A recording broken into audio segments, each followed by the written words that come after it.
मैं पहले बता चुका हूँ कि ब्याह के समय मैं हाई स्कूल में पढ़ता था। उस समय हम तीनों भाई एक ही स्कूल में पढ़ते थे। जेठे भाई ऊपर के दर्जे में थे और जिन भाई के ब्याह के साथ मेरा ब्याह हुआ था वे मुझसे एक दर्जा आगे थे। ब्याह का परिणाम ये हुआ कि हम दो भाइयों का एक वर्ष बेकार गया। मेरे भाई के लिए तो परिणाम इससे भी बुरा रहा। ब्याह के बाद वे स्कूल में पढ़ ही न सके। कितने नौजवानों को ऐसे अनिष्ट परिणाम का सामना करना पड़ता होगा, भगवान ही जाने। विद्याभ्यास और विवाह दोनों एक साथ तो हिंदू समाज में ही चल सकते हैं। मेरी पढ़ाई चलती रही। हाई स्कूल में मेरी गिनती मंदबुद्धि विद्यार्थियों में नहीं थी। शिक्षकों का प्रेम मैं हमेशा ही पा सका था। हर साल माता पिता के नाम स्कूल से विद्यार्थी की पढ़ाई और उसके आचरण के संबंध में प्रमाण पत्र भेजे जाते थे। उनमें मेरे आचरण या अभ्यास के खराब होने की टीका कभी नहीं हुई। दूसरी कक्षा के बाद मुझे इनाम भी मिले और 5वीं तथा 6ठी कक्षा में क्रमशः प्रतिमास 4 और 10 रूपों की छात्रवृत्ति भी मिली थी। इसमें मेरी होशियारी की अपेक्षा भाग्य का अंश अधिक था। ये छात्रवृत्तियां सब विद्यार्थियों के लिए नहीं थी, बल्कि सोरठ वासियों में से सर्वप्रथम आने वालों के लिए थी। 40-50 विद्यार्थियों की कक्षा में उस समय सोरठ प्रदेश के विद्यार्थी कितने हो सकते थे। मेरा अपना ख्याल है कि मुझे अपनी होशियारी का कोई गर्व नहीं था। पुरस्कार या छात्रवृत्ति मिलने पर मुझे आश्चर्य होता था, पर अपने आचरण के विषय में मैं बहुत सजग था।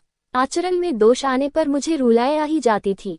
मेरे हाथों कोई भी ऐसा काम बने जिससे शिक्षकों को मुझे डांटना पड़े अथवा शिक्षकों का वैसा ख्याल बने तो वह मेरे लिए असह्य हो जाता था। मुझे याद है कि एक बार मुझे मार खानी पड़ी थी। मार का डैक नहीं था, पर मैं दंड का पात्र माना गया। इसका मुझे बड़ा डैक रहा। मैं खूब रोया। ये प्रसंग पहली या दूसरी कक्षा का है। दूसरा एक प्रसंग 7वीं कक्षा का है। उस समय दोराबजी एदलजी गोमी हेडमास्टर थे। वे विद्यार्थी प्रेमी थे, क्योंकि वे नियमों का पालन करवाते, व्यवस्थित रीति से काम करते और लेते और अच्छी तरह पढ़ाते थे। उन्होंने उच्च कक्षा के विद्यार्थियों के लिए कसरत क्रिकेट अनिवार्य कर दिए थे। मुझे इनसे अरुचि थी। इनके अनिवार्य बनने से पहले मैं कभी कसरत, क्रिकेट या फुटबॉल में गया ही न था। न जाने में मेरा शर्मीला स्वभाव ही एकमात्र कारण था। अब मैं देखता हूँ कि वह अरुचि मेरी भूल थी।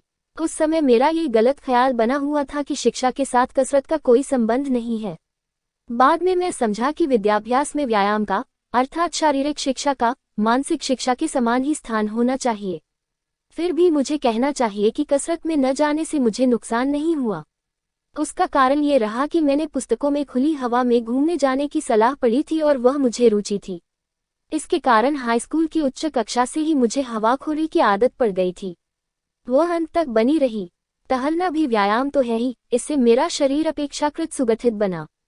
अरुचि का दूसरा कारण था पिताजी की सेवा करने की तीव्र इच्छा। स्कूल की छुट्टी होते ही मैं सीधा घर पहुंचता और सेवा में लग जाता।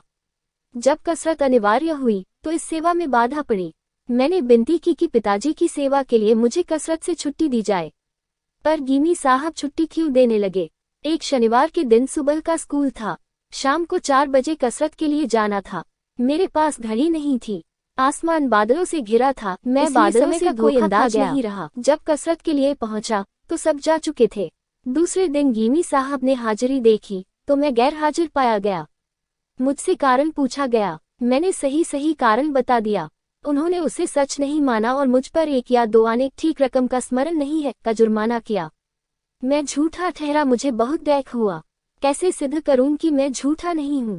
कोई उपाय न रहा। मन महसूस कर रह गया। रोया। समझा कि सच बोलने वाले और सच्चा काम करने वाले को गाफिल भी नहीं रहना चाहिए। अपनी पढ़ाई के समय में इस तरह की मेरी यह पहली और आखिरी गफलत थी। मुझे धुंधली सी याद है कि आखिर मैं वह जुर्माना माफ करा सका था। मैंने कसरत से तो मुक्ति प्राप्त कर ही ली। पिताजी ने हेडमास्टर को पत्र लिखा कि स्कूल के समय के बाद वे मेरी उपस्थिति का उपयोग अपनी सेवा के लिए करना चाहते हैं। इस कारण मुझे मुक्ति मिल गई।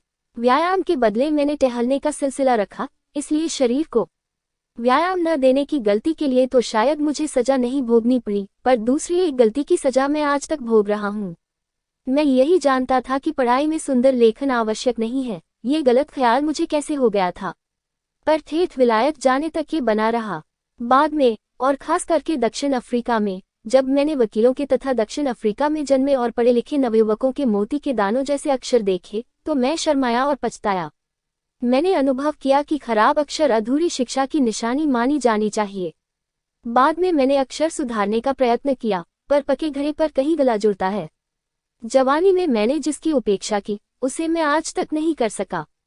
हर एक नवयुवक और नवयुवती मेरे उदाहरण से सबक ले और समझे कि अच्छे अक्षर विद्या का आवश्यक अंग हैं।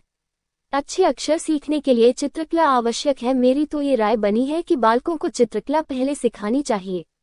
जिस तरह पक्षियों, वस्तुओं आदि को देखकर बालक उन्हें याद रखता है और आसानी से उन्हें पहचानता है, उसी तरह अक्षर पहचानना सीखे और जब चित्रकला सीखकर चित्र आदि बनाने लगे तभी अक्षर लिखना सीखे तो उसके अक्षर छपे अक्षरों के समान सुंदर होंगे।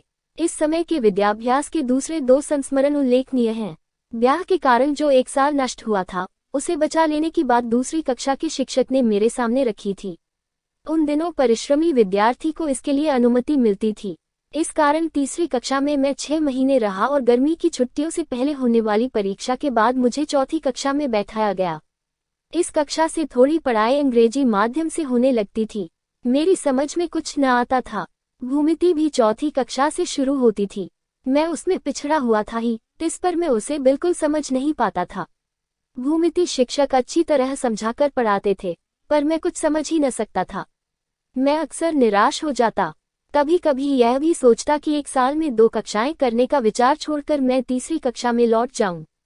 पर ऐसा करने में मेरी लाज जाती और जिन शिक्षक ने मेरी लगन पर भरोसा करके मुझे चढ़ाने की सिफारिश की थी उनकी भी लाज जाती। इस भय से नीचे जाने का विचार तो छोड़ ही दिया। जब प्रयत्न करते करते मैं यूक्लिड के 13वें प्रमेय तक पहुंचा तो अचानक मुझे बोध हुआ कि भूमिति तो सरल से सरल विषय है, जिसमें केवल बुद्धि का सीधा और सरल प्रयोग ही करना है। उसमें कठिनाई क्या है? उसके बाद तो भूमिति मेरे लिए सदा ही एक सरल और सरस विषय बना रहा। भूमिति की अपेक्षा संस्कृत ने मुझे अधिक परेशान किया। भूमिति में रटने की कोई बात थी ही नहीं, जबकि मेरी दृष्टि से संस्कृत में तो सब रटना ही होता था। यह विषय भी चौथी कक्षा में शुरू हुआ था। छठी कक्षा में मैं हारा। संस्कृत शिक्षक बहुत कड़े मिजाज के थे। विद्यार्थियों को अधिक सिखाने का लोभ रखते थे। संस्कृत वर्ग और फारसी वर्ग के बीच एक प्रकार की होड़ रहती थी। फारसी सिखाने वाले मौलवी नर्म मिजाज के थे। विद्यार्थी आपस में बात करते कि फारसी तो बहुत आसान है और फारसी शिक्षक बहुत भले हैं। विद्यार्थी जितना काम करते हैं उतने से वे संतोष कर लेते हैं। मैं भी आसान होने की बात सुनकर ललचाया और एक दिन फारसी के वर्ग में जाकर बैठा। संस्कृत शिक्षक को डैक हुआ। उन्होंने मुझे बुलाया और कहा, ये तो समझ कि तू किन का लड़का है। क्या तू अपने धर्म की भाषा नहीं सीखेगा? तुझे जो कठिनाई हो सो मुझे बता। मैं तो सब विद्यार्थियों को बढ़िया संस्कृत सिखाना चाहता हूँ। आगे चलकर उसमें रस के घूंट पीने को मिलेंगे। तुझे यह हारना नहीं चाहिए। तू फिर से मेरे वर्ग में बैठ। मैं शर्माया। शिक्षक के प्रेम की अवगणना न कर सका। आज मेरी आत्मा कृष्णशंकर मास्टर का उपकार मानती है, क्योंकि जितनी संस्कृत में उस समय सीखा उतनी भी न सीखा होता तो आज संस्कृत शास्त्रों में मैं जितना रस ले सकता हूँ उतना न ले पाता। मुझे तो इस बात का पश्चाताप होता है कि मैं संस्कृत अधिक न सीख सका, क्योंकि बाद में मैं समझा कि किसी भी हिंदू बालक को संस्कृत का अच्छा अभ्यास किए बिना रहना ही न चाहिए। अब तो मैं यह मानता हूं कि भारतवर्ष की उच्च शिक्षा के पाठ्यक्रम में मातृभाषा के अतिरिक्त राष्ट्रभाषा हिंदी, संस्कृत, फारसी, अरबी और अंग्रेजी का स्थान होना चाहिए। भाषाओं की इस संख्या से किसी को डरना नहीं चाहिए। भाषा पद्धतिपूर्वक सिखाई जाए और सब विषयों को अंग्रेजी के माध्यम से सीखने सोचने का बोझ हम पर न हो तो ऊपर की भाषाएं सीखना सिर्फ बोझरूप न होगा, बल्कि उसमें बहुत ही आनंद आएगा। और जो व्यक्ति एक भाषा को शास्त्रीय पद्धति से सीख लेता है उसके लिए दूसरी का ज्ञान सुलभ हो जाता है। असल में तो हिंदी, गुजराती, संस्कृत एक भाषा मानी जा सकती है। इसी तरह फारसी और अरबी एक मानी जाएं। यद्यपि फारसी संस्कृत से मिलती जुलती है और अरबी का हिब्रू से मेल है, फिर भी दोनों का विकास इस्लाम के प्रकट होने के बाद हुआ है, इसलिए दोनों के बीच निकट का संबंध है। उर्दू को मैंने अलग भाषा नहीं माना है, क्योंकि उसके व्याकरण का समावेश हिंदी में हो जाता है। उसके शब्द तो फारसी और अरबी ही हैं। ऊंचे दर्जे की उर्दू जानने वाले के लिए अरबी और फारसी का ज्ञान जरूरी है, जैसे उच्च प्रकार की गुजराती, हिंदी, बंगला, मराठी जानने वाले के लिए संस्कृत जानना आवश्यक है।